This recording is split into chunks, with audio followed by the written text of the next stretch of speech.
तो बच्चों हम लोग पढ़ रहे थे गति के बारे में, काफी कुछ पढ़ लिया था हम लोगों ने। आज हम लोग पढ़ेंगे गति के समीकरण।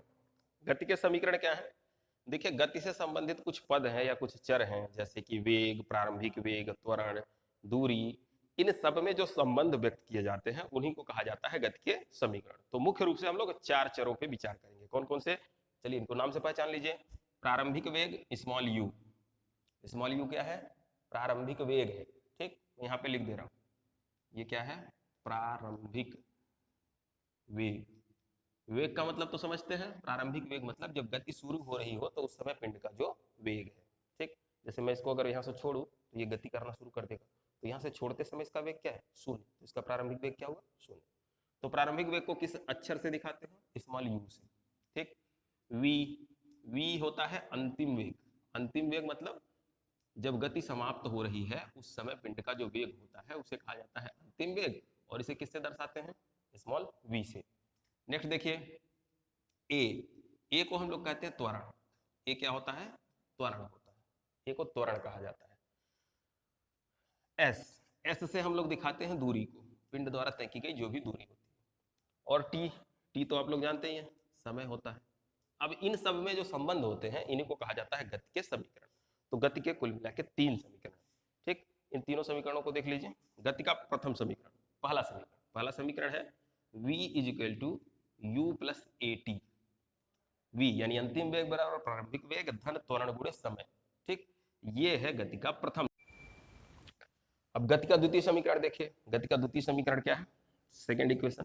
द्वितीय समीकरण है s is equal to u t plus half a t square.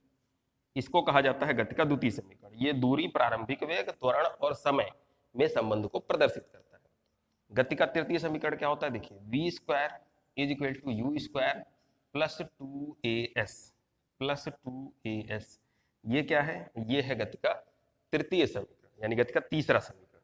ये देखिए, अंतिम वेग, प्रारंभिक वेग, त्वरण और दूरी, इन सब में संबंध को प्रदर्शित कर रहा है। तो ये तीन प्रमुख समीकरण है गति के। इनकी सहायता से देखिए करेंगे क्या हम लोग?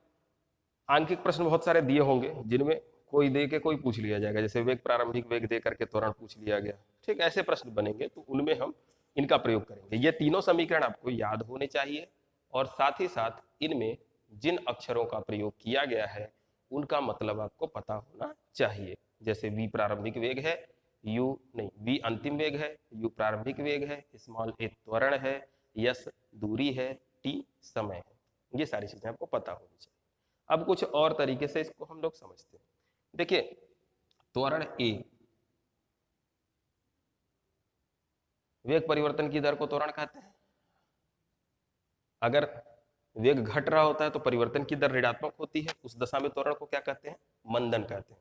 तो उस दशा में ए की वैल्यू यहाँ कैसी रखी जाएगी? निगेटिव रखी जाएगी। ऋणात्मक त्वरण को मंदन कहते हैं, तो उसको यहाँ पे हम लोग निगेटिव रखेंगे। ये तो हो गया सरल रेखीय गति के लिए, ये समीकरण हो गए। अब गुरुत्वीय गति के लिए देख लेते हैं। इन्हीं समीकरणों से कुछ और समीकरण बनेंगे, उनको देख लीजिए। मान लीजिए कि कोई पिंड है और वो ऊपर से नीचे की तरफ आ रहा है, मुक्त रूप से गिर रहा है। तो मुक्त रूप से जब कोई पिंड गिरता है तो उसमें जो त्वरण कार्य करता है वो कौन सा त्वरण कार्य करता है? गुरुत्वीय त्वरण कार्य करता है। ठीक, दूसरी चीज क्या हो गई?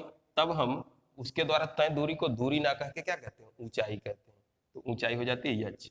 तो इन समीकरणों में, ये जो तीन समीकरण हमने पढ़ा हुआ है, इसमें अगर आप यस के स्थान पे यच रख दें और ए के स्थान पे जी रख दें तो हमें गुरुत्वीय गति के लिए समीकरण मिल जाएंगे। क्या क्या समीकरण मिलेंगे? देखिए, पहला यहाँ पे गति का पहला समीकरण है v is equal to u plus a t. तो यहाँ लिखेंगे v is equal to u plus, अब ए की जगह क्या लिखना है? जी टी हो गया। ठीक, इसी प्रकार से दूसरा समीकरण देखिए। दूसरे समीकरण को हम परिवर्तित करेंगे, क्या क्या चेंज हो जाएगा? यस के जगह एच आ जाएगा, ए की जगह पे जी आ जाएगा। तो हम यहाँ क्या लिखेंगे? हम लिखेंगे h is equal to u t plus half g t square. Third हम लोग क्या लिखेंगे? थर्ड हम लोग लिखेंगे v square equal to u square plus two g h.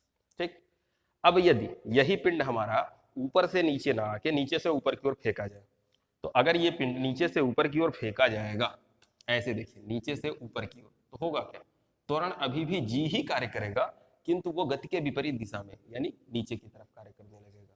तो इस कारण से हम लोग त्वरण को क्या लेंगे? ऋणात्मक लेंगे, क्योंकि वो गति के विपरीत दिशा में कार्य कर रहा है। तो यहाँ पे जहां जहां जी है वहां वहां पे माइनस आ जाएगा। तो ये नीचे से देखिए, ये ऊपर से नीचे के लिए गति के समीकरण हो गए, और अगर पिंड हमारा नीचे से ऊपर फेंका जा रहा है तो उसके लिए समीकरण थोड़े से बदल जाएंगे। क्या हो जाएगा, v is equal to u minus g t, दूसरा क्या हो जाएगा आपका h is equal to u t minus half g t square, और थर्ड क्या हो जाएगा v square is equal to u square minus two g H.